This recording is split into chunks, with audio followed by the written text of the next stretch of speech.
Hello everyone, welcome. This afternoon we're here to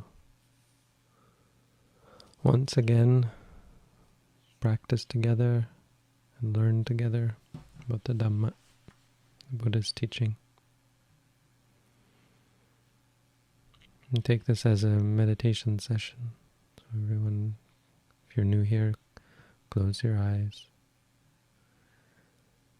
Take up the practice. Practice in our tradition is to watch the stomach rising, falling, to watch feelings and say pain, or happy or calm. Thoughts and say thinking, whether it's good thoughts or bad thoughts, past or future. And emotions like liking or disliking or worry or stress or anxiety, fear, boredom, sadness, doubt, confusion, drowsiness. If you have questions, you can just open your eyes, ask the question, but then go back to meditating because we're here to practice. The chat is not for chatting, so please try to refrain from chatting in the chat box. It's just for asking questions.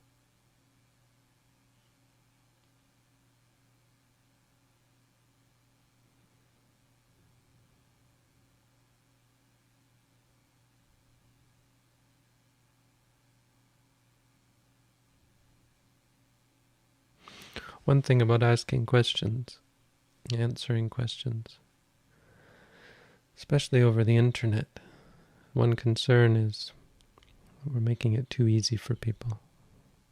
I want to be clear on this because the truth is within you. You have to find wisdom within you. And it requires effort. It requires a focused mind, a diligent mind. It requires what the Buddha called appamada, not being negligent. And so, some concern that by coming here and answering questions, you don't even have to come to the monastery. You don't do anything. You can sit comfortably in your chair, relax. You can be doing whatever you like. I can't even see you to criticize you. So you could be smoking or drinking or watching a movie, listening to music, doing all sorts of things. But at the very least, you can easily be relaxed. You don't have to put out any effort. The teachers come right to my room. It's like I made a house call, just so you could ask me all your questions. There's nothing wrong with that per se. It's just it makes it uncertain whether you actually have what it takes to practice the teachings. So you have to be careful not to become complacent, because we have such easy access to the Dhamma these days, not just in this session or this sort of session, but we have videos on YouTube, we have teachings online, the whole of the Tipitaka is online in Pali, and then a lot of English translations online. And we keep trying to make it easier and easier and easier. And that's important to understand, because it's important to understand that making things easier doesn't help you. Making things easier in and of itself is not a good thing.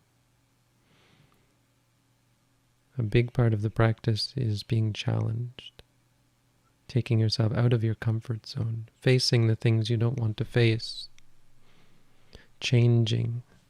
If everything's very easy, we become complacent and we don't change. So we have to keep in mind that you haven't done what needs to be done if you come here and get all your questions answered. There's much more that needs to be done. And practice will not be nearly as easy. I can't come to your house and practice for you. So take this as a serious undertaking. And we're sitting here, try and make it a productive session, beyond just gaining information and answers. At the very least, have it be a catalyst for increased practice during your day. That taking away these questions, you'll do something with them. You'll undertake the very challenging and difficult task of cultivating understanding of reality and freeing yourself from suffering and the cause of suffering.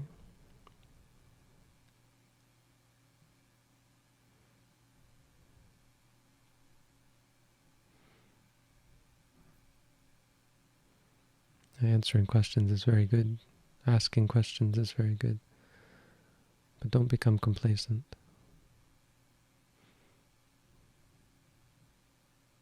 Don't try and make everything easier and easier.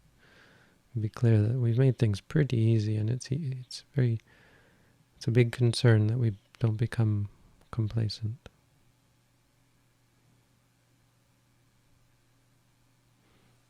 We can practice right now being vigilant. Try and spend as much time watching the sound of the voice as you spend trying to understand the words. Try and understand the reality of it, the arising and ceasing of the sound, the arising and ceasing about thoughts, the arising and ceasing of physical sensations, feelings. Try and understand all that at least as much as you try to understand the words.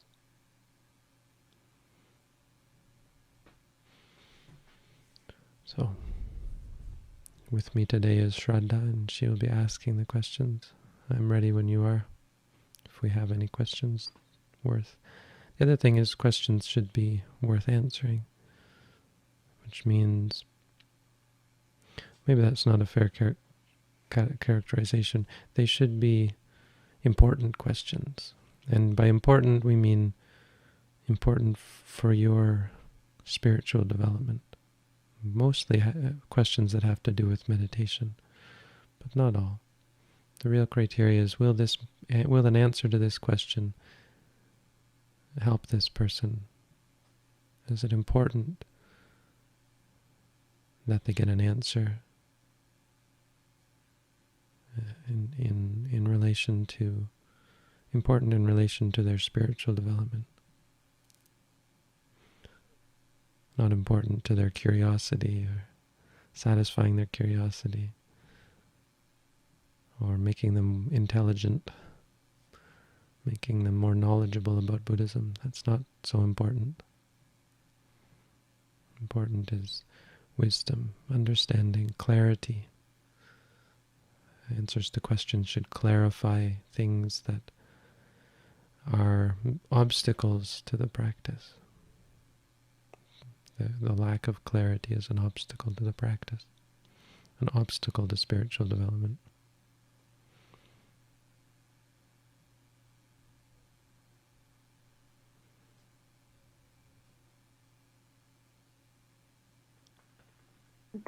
This first question, it's not about meditation, but they've asked a few times, I think, in previous Q&As. So, what is the Buddhist view on whether or not I should turn myself in for crimes I've committed in the distant past, even though I feel like a totally different person now? Thanks in advance.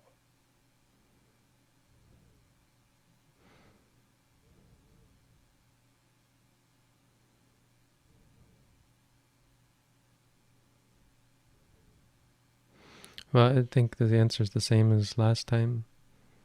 I don't think the clarification really changes much. The answer is in relation to apologies and whether it's important to ameliorate someone's condition. Like if you not confessing is hurting someone. Like suppose you committed a crime and someone else went to jail for it. I think there's reason to believe that you should turn yourself in so the other person can be free from the suffering that you have inflicted on them, or you have. Well, it's not even so clear. I don't know that. I think It's not as cut and dried as that either, but that seems reasonable. I think it'd be hard to argue against turning yourself in that case. But in the case where there's no one hurting from the fact that you haven't turned yourself in, there's no... See, Buddhism doesn't really subscribe to punishment. There's not really a sense that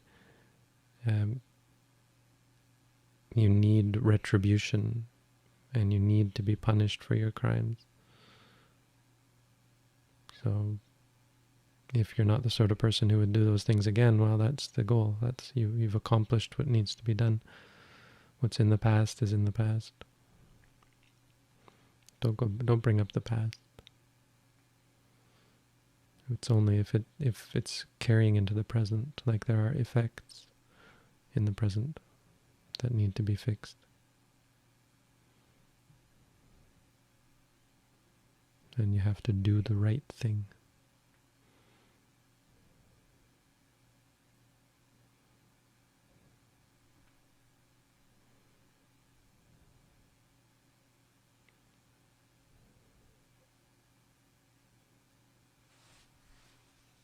I spend large portions of the day in reclining position browsing the internet.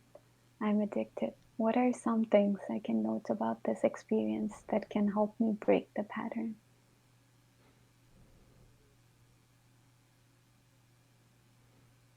Well, that's...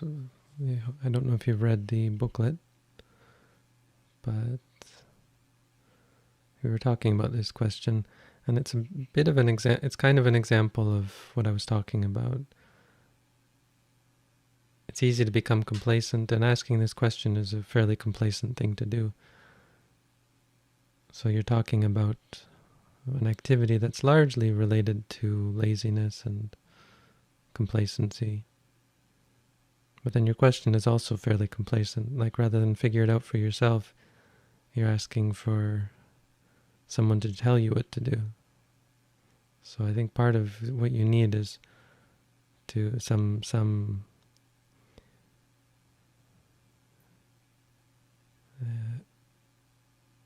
what's the word? Whatever the opposite of complacency is.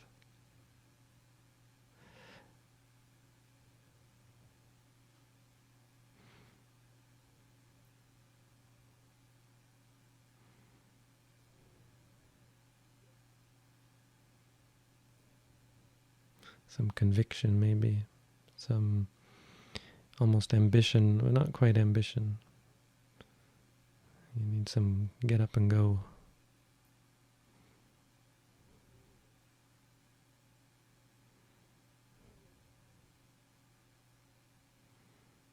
That will help you figure it out, rather than try and get me or someone else to figure it out for you.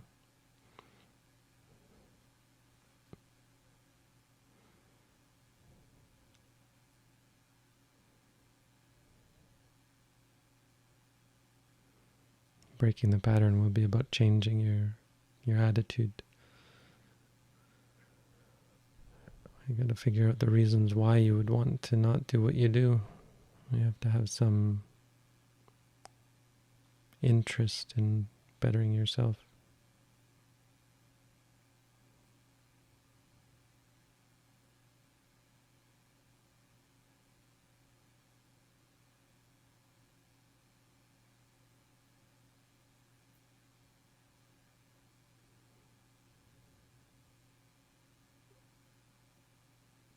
There's a question about our center. If someone is interested in the intensive meditation program you hold in Ontario, how would they get in contact? And I put the link to our course page here.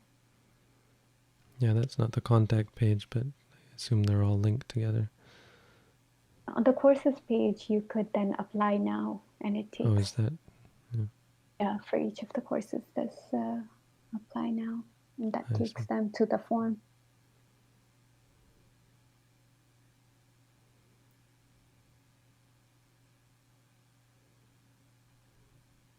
How did you build a foundation upon patience and awareness? I'm lacking deeply in patience, getting frustrated easy. Well, another important thing about changing your attitude, your behavior, is about stop focusing on trying to change. Change isn't a practice. Change is really what comes from understanding. To focus much more on understanding and don't worry about the change. So if you're frustrated, your practice is going to be saying frustrated, frustrated. Don't try and build a foundation upon patience and awareness. Try and understand what's there now. And that will build patience and awareness by itself. See, if you're always focused on the goal and on change and so on, you'll always be frustrated when you don't change, when it's not working, and doubting whether it's working and so on. It's very easy to get caught up in uncertainty.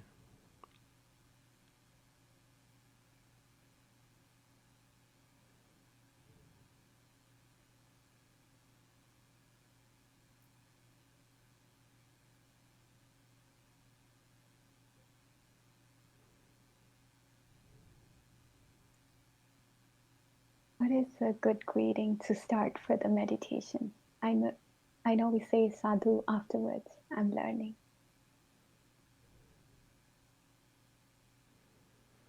You don't need a greeting, but if you mean to start this session when you come here or when you go to a teacher, the tradition we use is to say soti at the beginning. Soti means may you be well. It's a common greeting in Buddhist countries. Like Sawatdi in Thailand, it just means soti. Swasti, or Swasdai in Khmer, in Cambodian.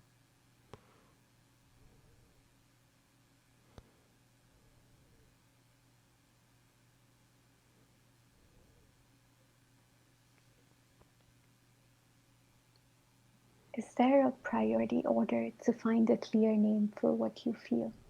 For example, first to know if it belongs to body, emotions, mind, then if it is pleasant or not. Useful to study cetasikas.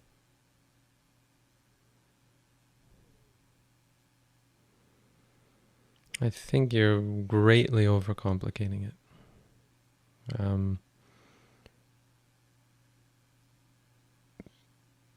It's much more what it appears to be to you than, and maybe a part of it is a bit of a conflating of, or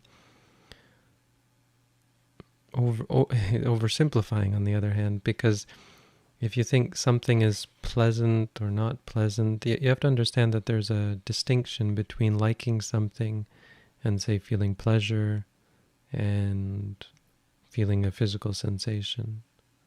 And they can all come together very quickly, but they are distinct. So you should note experiences, and you should note how it appears to you. So if an experience of something angers you, you can note the anger. Or if you like something, you can note liking. But if there's just the experience, and that's what's most clear, and that's where the priority lies, is what is most clear.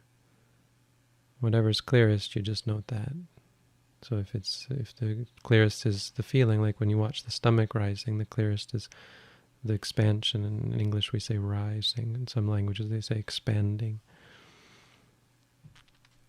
But there's no need at all to consider, how it's categorized. And I'm not quite sure what you're asking exactly, but it seems like there's too much thinking going on there. But don't put so much thinking into it.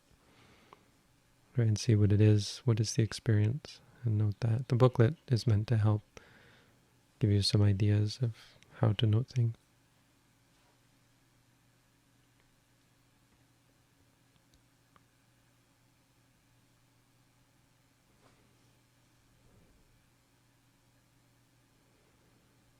Should we force ourselves to meditate every single day, just like we had to force ourselves to brush our teeth every day in order for it to become natural, so we don't even think about not doing it now? Yeah. I don't know that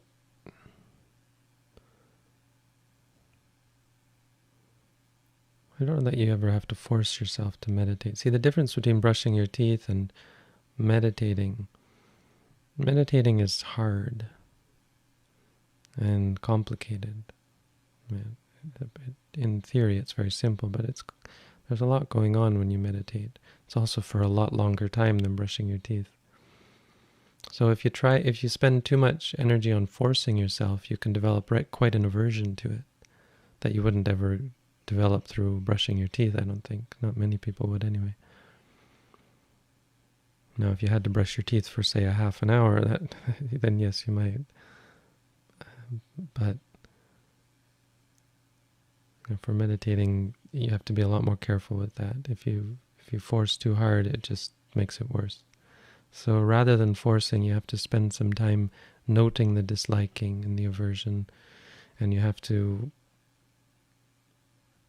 actively throughout your meditation be careful that you don't develop resentment towards the meditation.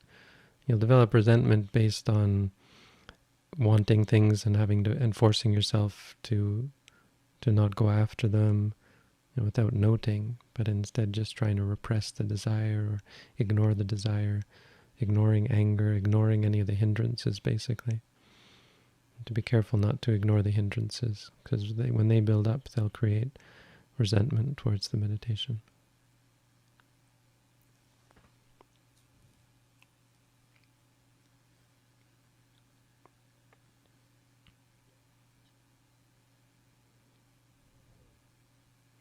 Can you please advise me with this? I work hard to keep the 5 precepts, but in the summer months, many flies get into my house and I resort to killing them. Why would you kill them? What a terrible thing to do. I mean, for someone who's trying to keep the 5 precepts, why would you kill them? For ordinary people, they don't think twice, but ordinary, I don't know. But for people who are not interested in keeping the 5 precepts, maybe. But once you're interested, just don't kill them. There's lots of things you can do. That's terrible. Those flies are probably your mother, father, sister, brother in a past life. Sorry, not to condemn you or anything. I don't mean, but have to put some perspective there. That's a big one. Don't do that. There's lots of things you can do. We often, with these sorts of things, we feel we're helpless. We have to do it, and it's mainly based on our perceptions of how things should be. Things should be a certain way, and because they're not, we have to change them. Often that's based on a cultural understanding of how things should be, or based on a conception of safety and health and those sorts of things. They're all just perceptions. And if you stand from a base of what's important, the question is what's important. And the problem is that our priorities are skewed.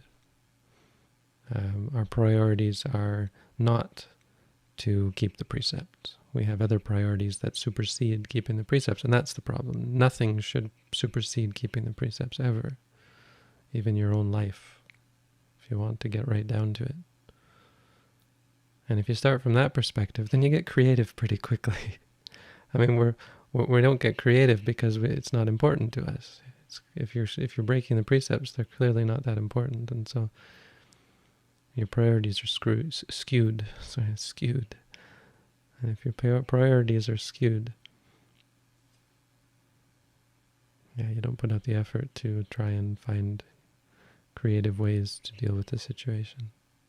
Like if you ever watch that movie, I didn't watch the whole thing, but I watched part of this movie called 7 Years in Tibet. And the Dalai Lama wants this guy to build him a movie theater. So he gets the people, the Tibetan people, villagers and so on, to help him to dig, because they're going to build it partly underground. And they refuse to dig. They say, what about all the worms and the animals living in the earth? And he goes to the Dalai Lama and he's all frustrated. He said, these people are crazy. Like, how can I build? They don't want to dig. And he says, you'll figure it out. And he does. He figures out a way to, they dig a little bit and they carefully look and see if there are any animals. And if there are, they're very careful to transport them somewhere else. Those people were creative. I once, when I was tree planting one year, after I'd practiced meditation, I thought tree planting would be a wholesome activity, a wholesome way of, it was before I was a monk, of course. It's not a very wholesome group. The whole atmosphere is not that wholesome, but I stayed to myself and I had a tent.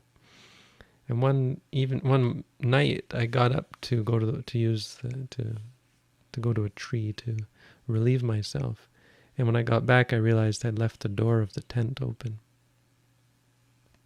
It's tiring, very tiring work, and I must have been very tired. Didn't think to close it. And I got back, there were like 50 mosquitoes in my tent. And I spent the next hour or so getting them out one by one with a little plastic container, catching them, putting them out, catching them, putting them out.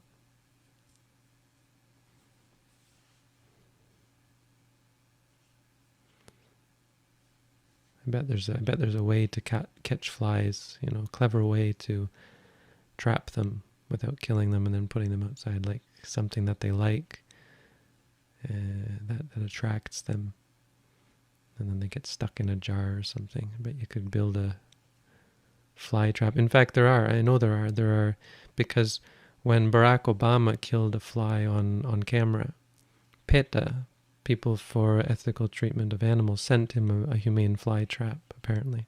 I didn't see it, but I know there is such a thing. Good for them. Those people, for all their some people say they're a little bit crazy, but they got something right there. Good for them.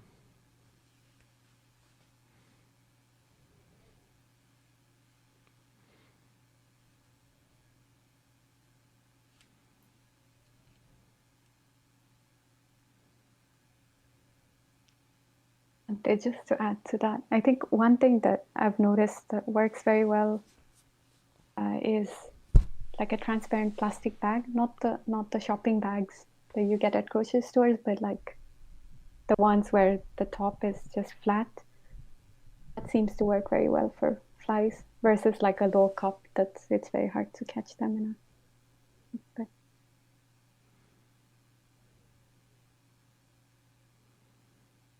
Yeah, flies are hard to catch, huh? Why do you have to catch them? Why not just let them be? The real problem with flies is people, and ants as well, is people leave food out. We're not clean, and it's our fault, really. Stop leaving food out. It's a big part of it, I think. Because if there's no food out, then what do you have to worry about with flies?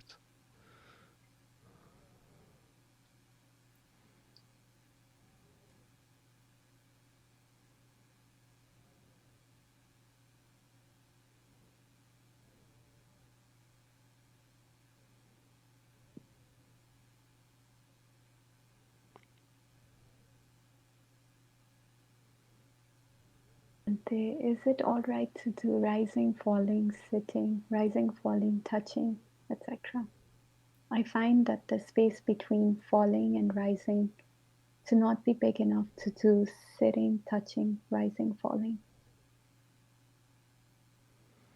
So it sounds like you might not be one of my students. Maybe you've done this with another teacher in this tradition, but we teach to be able to separate the four objects. So first of all, there are four different things.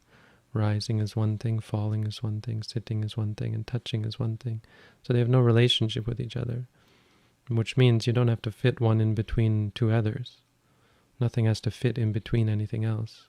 When you're focusing on one, you just focus on that for as long as it takes. Once you're aware of that and note that, you move on to the next one. So there's no issue of trying to fit things in between things. Once you've said touching, then you go back to the stomach and see what it's doing, and whatever it's doing, you wait for the next rising. different objects. No, don't need to fit anything in between anything else. So you should do it in the order it was taught.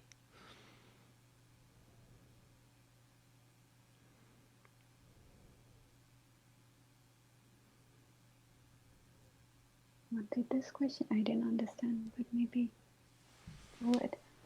As I notice myself automatically setting intentions in my practice, are there things before intentions down that dependent arising chain? You have to be a little clearer. See, you've created stress for Shraddha. I'm not saying she's stressed, but she has to think about it, and then I have to think about it. And see, I'm not sure if you're a native English speaker, I have to say, be a little bit more diligent in making a clear question. You have to treat these questions with respect. You can't be lazy and just think, I'll ask whatever I want. And then it comes out lazy, you see. Don't be lazy. Part of taking this seriously is taking the question asking seriously. Prepare for it. Write it out. Don't send it yet. Write it out mindfully. Once you've written it out, make sure grammar is good, punctuation is good, spelling is good. And understand that you can understand it and that the person reading it can understand it. That being said, grammar is not everyone's forte, and this actually, I think it could make very good sense. I'm just not 100%, but we say in English, down that chain, right? I'm not sure about down that dependent arising chain. There's a clearer way to say that, but the idea is that intentions come before something, right? So you're setting intentions in your practice. What is it that comes before intentions in the dependent origination chain? Again, you should, rather than saying dependent arising, or maybe that's okay. It's fine. I think I understand what's being asked here. I'm not quite sure what it means to automatically setting intentions. Does that mean you notice the intention before you do something? Because that happens. But setting intentions could be, I intend to practice an hour of meditation. Something like that. You set an intention, I guess. Which is more like a determination. But in dependent origination, there would be the intention to do something, and then there would be the doing of it.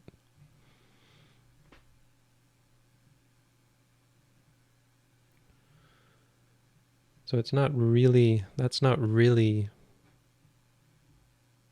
in dependent origination.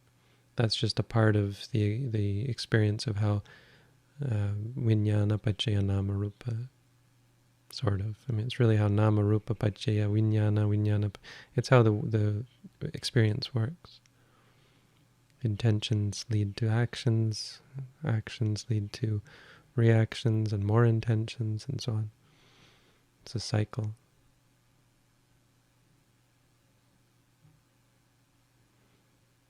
I don't know that this question's that important. You don't have to wonder, is there something else? If you notice something, you should note that. You shouldn't wonder if there's something else you should be noting.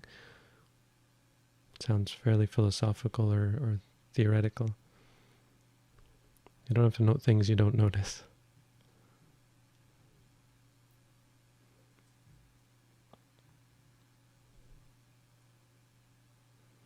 How to stop chatter in the mind, thinking of unnecessary things that happened in the past and imagining the future. How to stay focused and give the best to the present moment.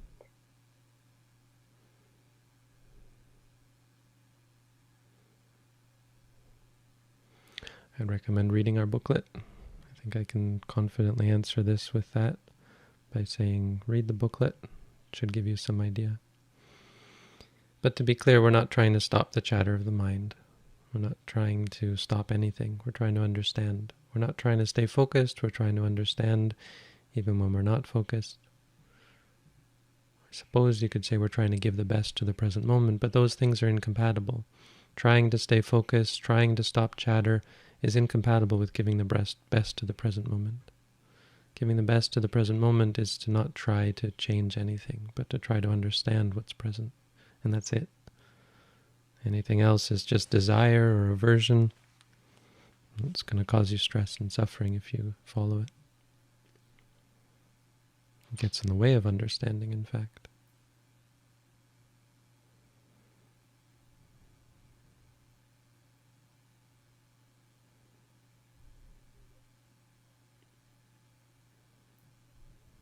How should one take a step back and examine their practice in order to adjust it accordingly and stay on the right path?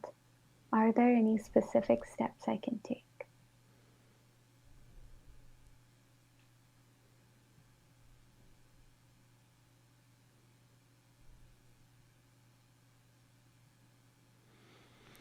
Well, you could read things like the booklet, or anything maybe a little, well, anything by like Mahasi Sayadaw, that sort of thing.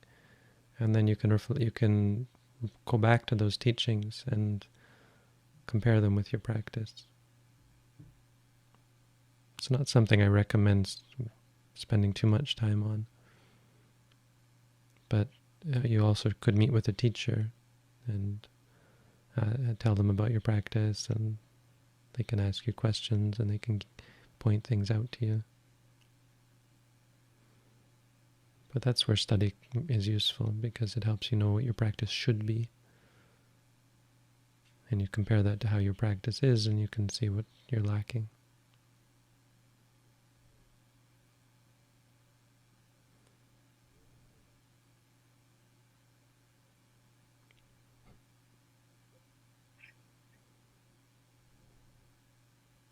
I feel like I betrayed someone's trust, which brings me suffering. How should I approach that when meditating? So I feel like I betrayed. So be a little clearer. There's a feeling, and you can't feel like you betrayed someone's trust. You have a feeling. You think. First you think that you betrayed someone's trust, and that makes you feel a certain way. And perhaps that feeling is the suffering, or perhaps that feeling leads to suffering. Either way, you should note the feeling, you should note the suffering, but you should note it as it is. What is the feeling? Is it pain? Is it sadness? Is it anger, self-hatred, that sort of thing? Disliking, usually. If it's all about disliking in the end, just note disliking, disliking. But there's other flavors. You can say angry, frustrated, sad, that sort of thing.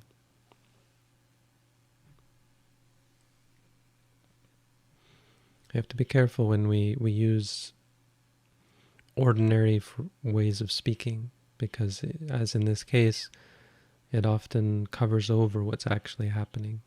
It's hard to see from that statement what you're actually feeling. If you spend a little more time on it, observing it, you'll see more clearly. You have to discard the statement that you feel like you betrayed someone's trust, and look and see what's happening. There'll be thoughts there'll be memories, there'll be thoughts. What's actually happening? It's often not how we would normally describe it in conventional speech. That's why the things like the Satipatthana Sutta are so useful, because they help point out what's real, what's underlying all of that.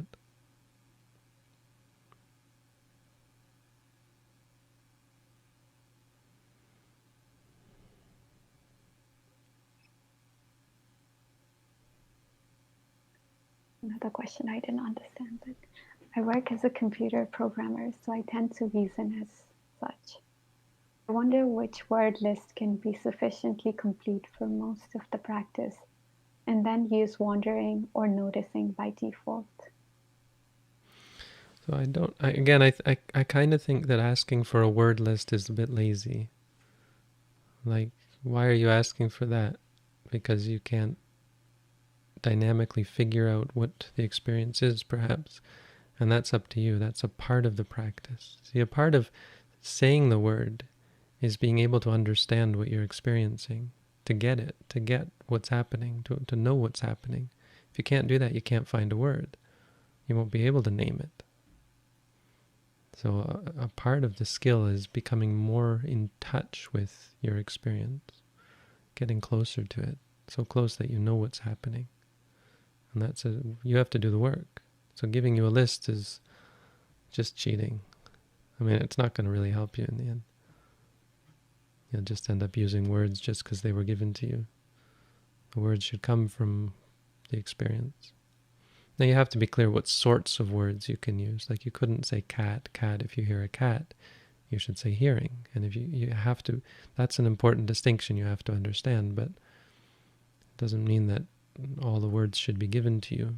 It means you have to understand the sorts of words, the sorts of things that are real, and find names for those things. Cat isn't real, but sound hearing is real.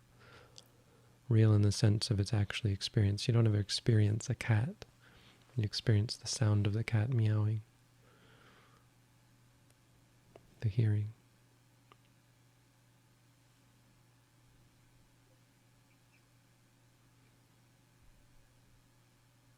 And the act of noting itself be an object of noting?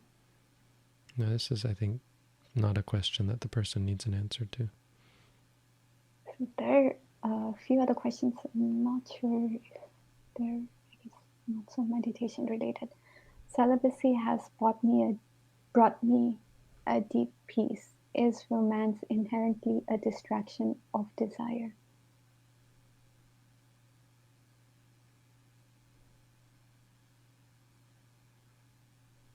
I'm not sure why this person is asking this.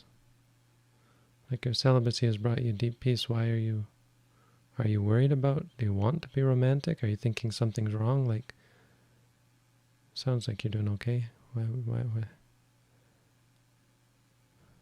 I don't know.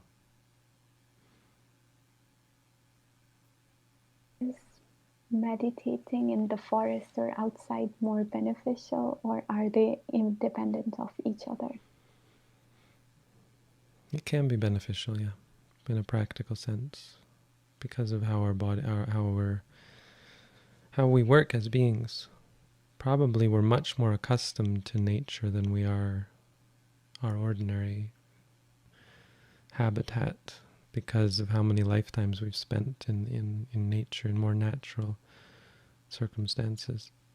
But our ordinary human habitat is more familiar because it's more recent, and in this life it's more in tune with how we've developed, our brains have developed and so on. So it's not such a big deal. But the other thing about nature is that there's a lot less going on.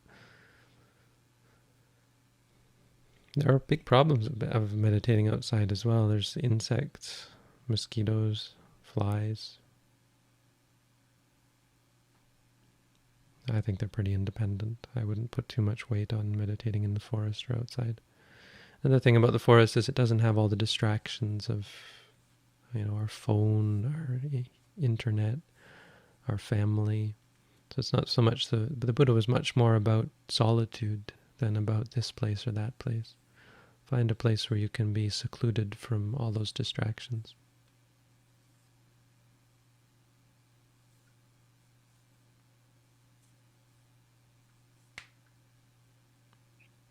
There's a bunch of questions that are more personal. Maybe it helps the people. Then there's about. Okay, let me ask this one first. A few months ago, a person who I thought I would marry ended the relationship. I observe, go back to the breath and let them be, but it doesn't seem to go anywhere. How can I end this suffering?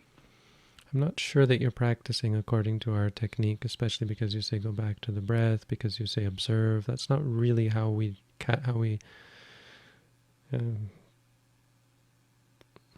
characterize our practice. So I'd recommend, if you're interested in what I have to say, that you read our booklet and consider trying our practice. If you are doing the way we practice, then okay. Then statements like, how can I end this suffering, is misguided, because we're not about ending suffering. Not directly. We're about understanding suffering. The Buddha said you should understand suffering fully. That's the path. The result is, of course, the end of suffering, but the end of suffering comes from understanding. And if your focus is ending suffering, you're probably misguided. You're probably averse and following the aversion and encouraging it and craving for release and that sort of thing. And those are all just a cause of greater stress.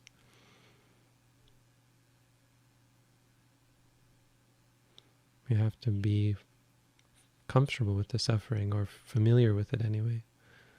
You have to be able to see it clearly and overcome the power it has over you. Not get rid of the suffering, but get rid of the power it has. Because once you understand it, it has no power over you.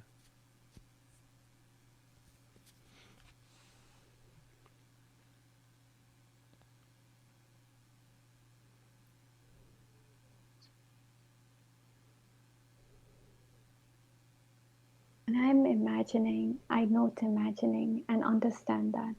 Then realize that I imagine scenarios I want, so I note wanting. How long do I note wanting?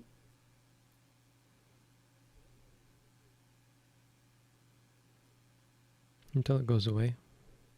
If after a long time it doesn't go away, you can ignore it, but you should probably note it for some time. Try until it goes away.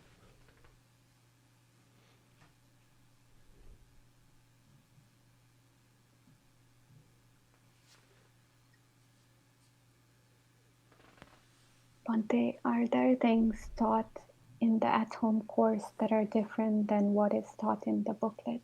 Thank you. Yes. I mean, the basic principles are the same, but besides that, yes.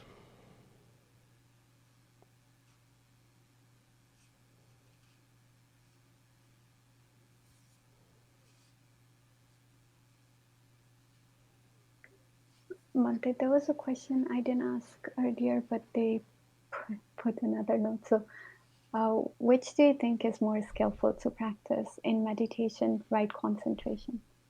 The hard Visuddhimagga type jhanas or the lighter aware sutta-based jhanas? Then I didn't ask the question, so they sent another note saying, sorry if it was a bad question, but this jhana debate causes a lot of stress.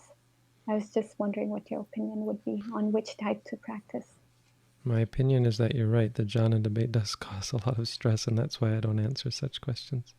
I'd recommend you try and note the stress and change your attitude towards it, towards the debate, I mean. Instead of trying to fix it or figure it out or get an answer, just let it go. It just causes stress. Probably let go of some of the views you have surrounding the Visuddhimagga and suttas and so on. Try and be open-minded and thoughtful rather than skeptical and critical and so on.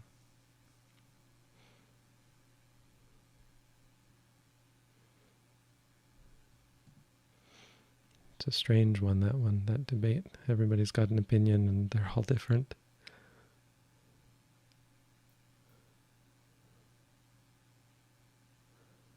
And a lot of people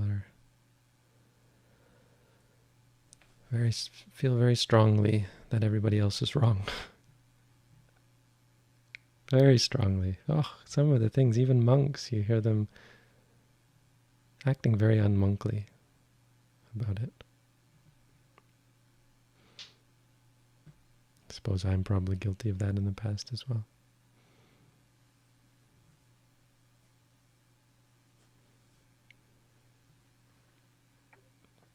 But there was a long debate about it, and it's written, there's a very good book. Good, I mean, I think it's good. I bet a lot of people wouldn't think it's very good, but a good book written, a debate between two monks, and one of the monks was just apparently very, very crude and unpleasant and mean. And they didn't include that part in the book because it was too mean, but yeah, people get very opinionated about things.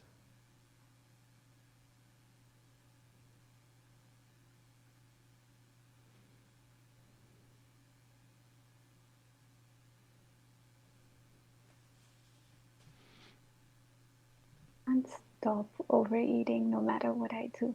I guess the question is, any advice? Well, they should ask a question. Again, don't be lazy. You want to progress in Buddhism, don't be so lazy. And it may not be laziness, it may be a shyness, a sort of aversion towards bothering the teacher. I don't want to ask a question, I'm just going to put it out there. Be more confident. If you have a question, ask it. Don't be afraid of us. Don't be afraid of anyone. Maybe you'll ask a question and I'll just criticize it and I'll say, I'll say bad things about it. Don't be afraid of that, because I can't hurt you. Being afraid is a real problem. Being afraid, being afraid of doing the wrong thing. You don't realize it, but being afraid of doing the wrong thing is a big reason why you end up doing the wrong thing. It's a very, very, very difficult thing to see. I mean, it's a very common problem. We're afraid of doing the wrong thing, and it causes us to do the wrong thing, because fear is not good. Can't stop overeating. Well, eating is one thing. Overeating is a judgment. You see, when you call it overeating, that's part of the problem, because that's going to create aversion, guilt, and so on. That makes it more perverse. Eating is just eating. So try and do it mindfully and stop judging how much you eat. That's not the way forward. The way forward is to be more mindful when you eat. It's very hard to overeat when you're mindful, because it's such an unpleasant thing. So learn to be mindful and stop judging.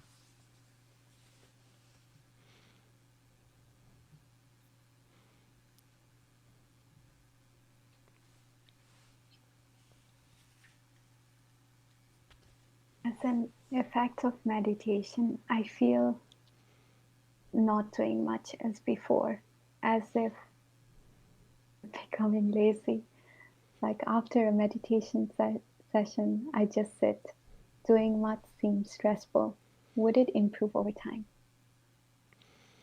Too lazy to even add a question mark.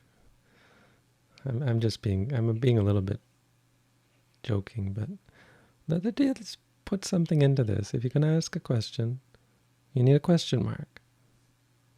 I know they don't teach grammar anymore, so it's not a big deal that we have some grammar issues, but I think everyone knows what a question mark is. This is a long sentence. Would it improve over time? And I guess that's a problem with these sorts of questions as well, is they're not quite asking a useful thing. Like, what could the answer possibly be? Reassuring you that everything is going to get better? Try and find a clearer question, I think. Like, what's the real problem?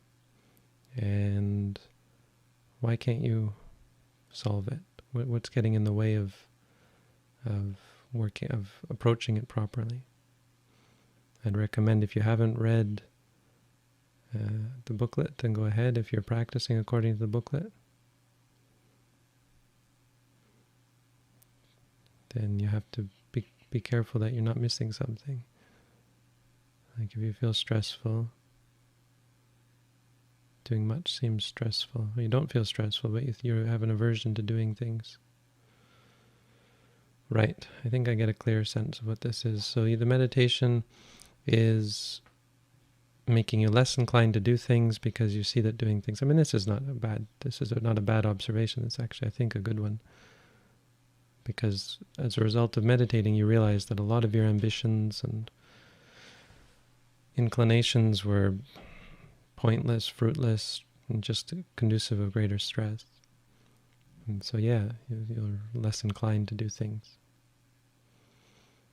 So asking whether this will improve over time is kind of a value judgment. You're saying it would be better if I were more inclined to do those things that are just cause of stress. So it may not change over time. It's not the thing that's just going to naturally get better or naturally change because you practice. And so one important thing that meditators have to keep in mind is that meditation won't allow you to function better in society. And they're two different things, and practically speaking, two important things. They're two distinct and important aspects of the life of a meditator. One is the actual meditation itself, and the other is being able to function in society, whatever society that might be. And that usually involves livelihood. So they're going to influence each other, of course. If you get too involved in society in the wrong ways, it will affect your meditation. If you get all caught up in meditation, of course, it's going to change the way you live in the world. But finding living your life is not something that's going to become clear through meditation. It's the kind of thing that you do have to put some thought into, especially if you're not living as a monk and you don't have this dictated livelihood and path and way of life. It's just going to be dictated to you by the rules and by your teachers and that sort of thing. So if you're living in the world, don't expect the meditation to teach you or give you the answer on what job you should take. It'll prevent you from, or help to prevent you from picking wrong livelihood or getting too caught up in the world. But you can't expect the meditation to make you want to, oh yeah, this meditation really helped me realize that I have to go out and work. Yeah. So you do have to go out and work, even though you know from a meditation perspective that's just going to make it harder to meditate. It's still important to work, and that answer doesn't come from meditation. It comes from reflection, from thinking about it and realizing, oh yeah, I need to live, otherwise I won't be able to meditate. So I have to do this thing that's going to get in the way of my meditation. Because otherwise I couldn't meditate. I'd die, you see.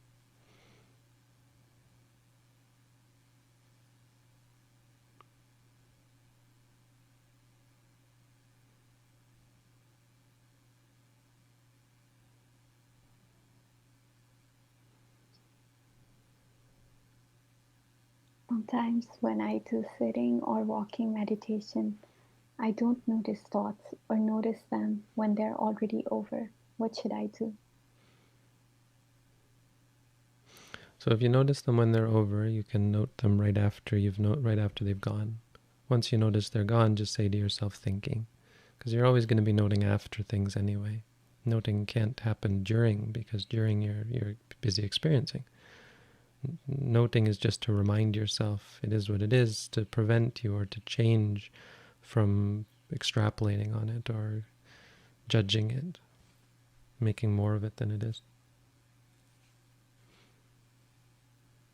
If you notice that you've been thinking a lot and you missed a lot of thoughts, you should say something like distracted, just noting the distracted state for what it is.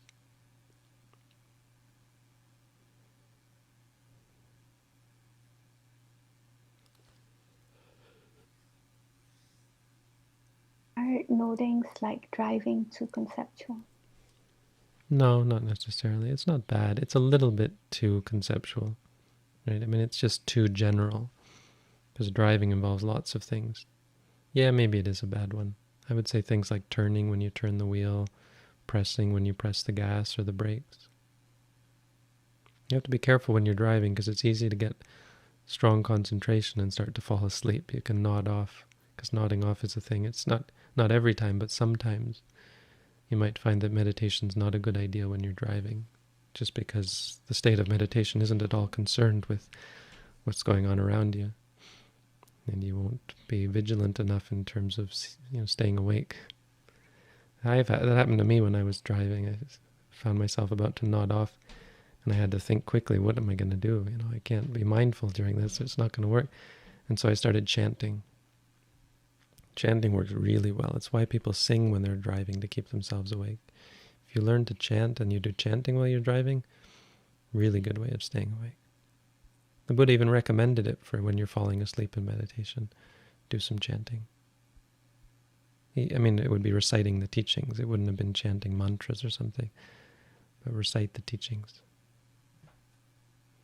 Good reason for all of us to learn the teachings, right? It's not the best reason, but now you see You're expected to learn. Many of us haven't memorized any teachings, and so you can see that you're missing something that is expected. You're expected to have that. You're expected to have memorized teachings, because if you weren't expected, then you wouldn't be expected to use that as a tool for staying awake.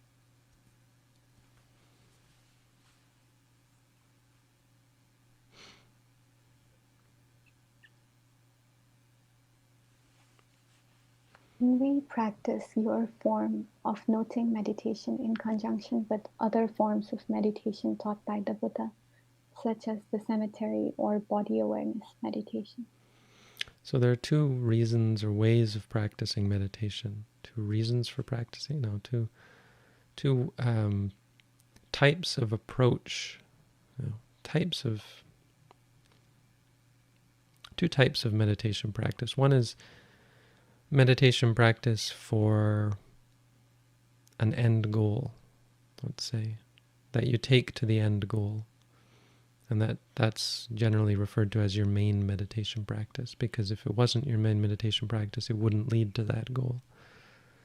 And the other type of practice is one that you do generally to keep you from sliding into certain extremes. So it doesn't actually have a goal in itself, and it's generally not taken up as a main practice, but you could say it's a sort of a secondary or auxiliary practice. The Buddha called them protective meditations. I think it was him that said they're protective meditations. They're called protective meditations, meaning they protect you. You're doing some other main practice, but these meditations protect you. And that's how you should look at this. Yes, you do noting as for the goal of cultivating insight, or seeing clearly. But at the same time, not at the same time, but in the same period, you can spend some time on things like cemetery or body awareness because you have specific problems, like lust in that case. Or you would practice metta, not because you want to take metta to its goal of the jhanas, but because metta prevents you from getting very angry and hating people and so on, which would be a hindrance to your main meditation.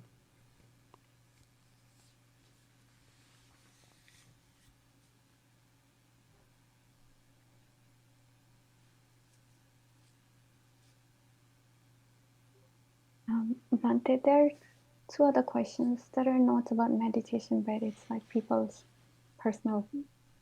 Are they important? Questions. Do you think the person needs an answer to help them in their spiritual life? If they are, we'll take them, but we're after 4 o'clock, so if not, we're not going to take them. Not sure. All right, go ahead. One is about eating meat. Mm-hmm. I believe I should give up eating meat. Each time I try, my performance at my physically demanding job suffers, along with my income and the quality of life of my dependents. How can I best handle this? Yeah, I don't have an answer for that because we don't believe you should give up eating meat. That's not one of our teachings. The other one. I mean, I guess that's an answer. We don't teach that. How can I overcome the disappointment of my ex-girlfriend who cheated on me? I truly loved her and felt we had true love. I just turned 31 months ago and feel hopeless of making my own family.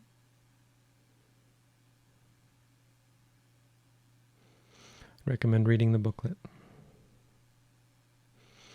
And I recommend you rethink your priorities and what you hold important, because just because we don't hold those things as important in Buddhism. So you have to understand that someone in this tradition is never going to be able to help you make your own family. That's not what we're about. But the overcoming the disappointment, absolutely. That's very much what we're about. Try, and the way to do it, you should read the booklet because it sort of outlines this, but it's to, again, stop trying to overcome it and try to understand it. Understand the disappointment, to see it clearly based on, or by using the practice of mindfulness, to see it clearly. concepts like true love. It's funny because we wouldn't really differentiate between fake love and true love. Look and see what are the emotions, and those emotions are real.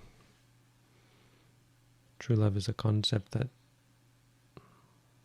no, there's no such thing as true love. It's probably cliche to say that. It sounds like I'm some bitter person who's had my heart broken. I've had my heart broken when I was younger. Again, you're heartbroken, that's just a concept. It's actually not what's really happening. There's no such thing as true love, not the way we understand it conceptually. Love is an emotion. I mean, it's a name for many different emotions. It's a name for groups of emotions, patterns of emotion. But the reality is those emotions, those states of mind, those are real, and they come and they go. Feeling hopeless, feeling disappointed, wanting to make a family, all of those wanting and feelings, those are real. Try and understand, try and see them clearly so you understand them. The understanding the truth will set you free.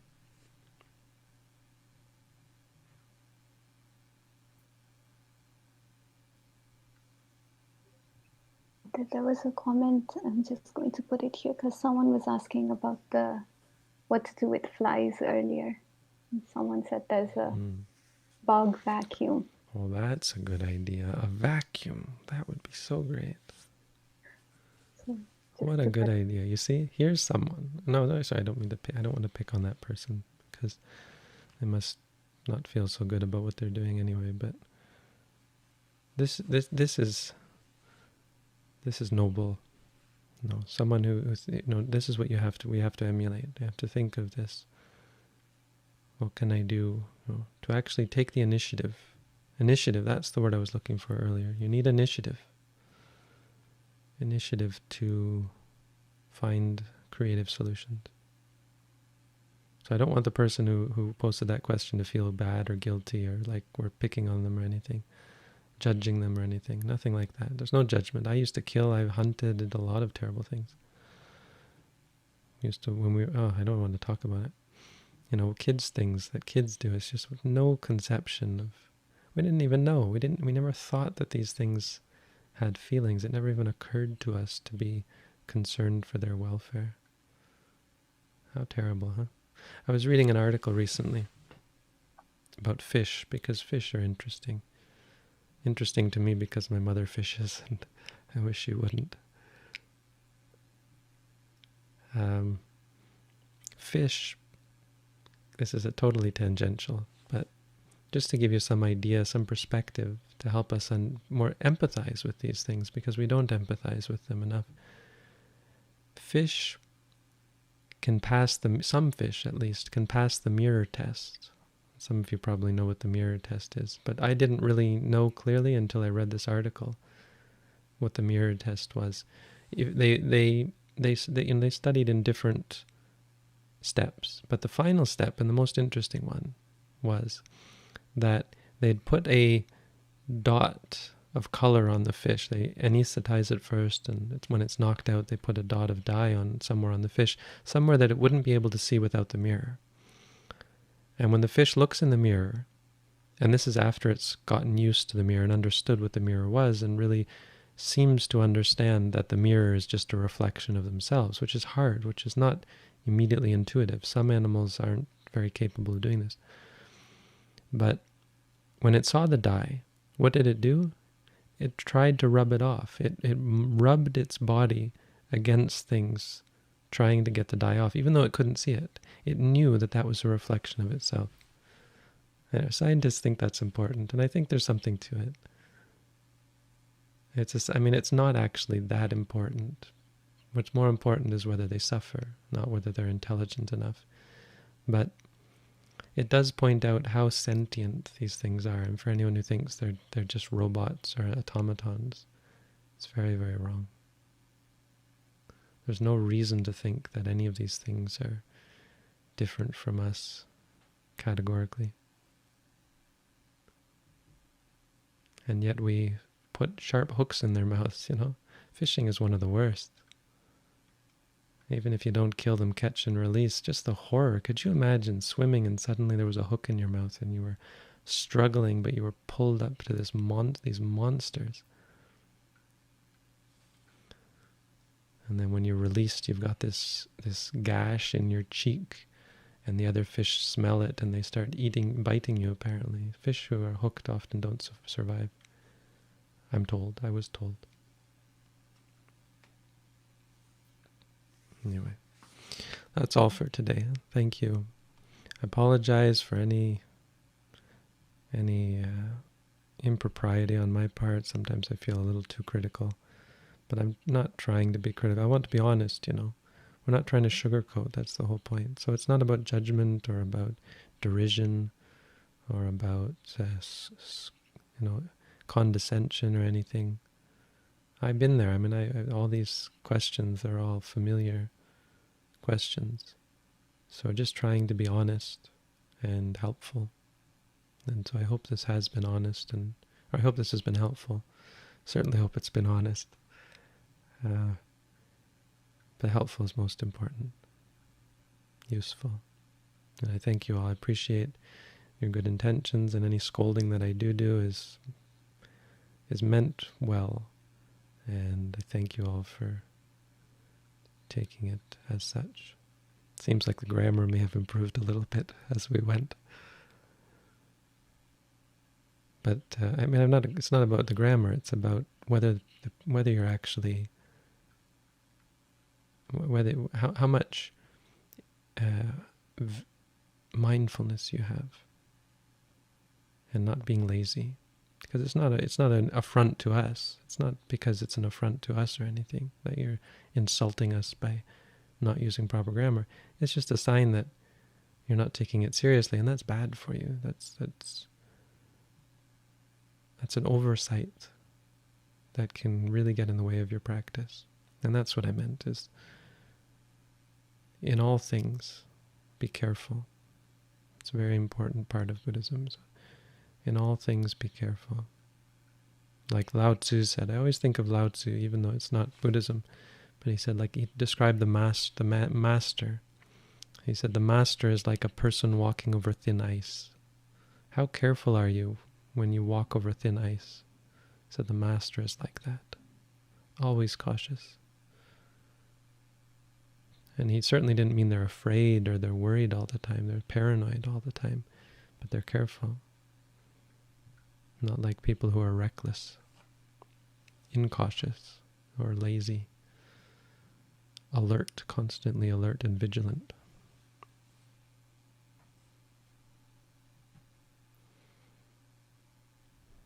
All right. Have a good day, everyone. Thank you all. Sadhu.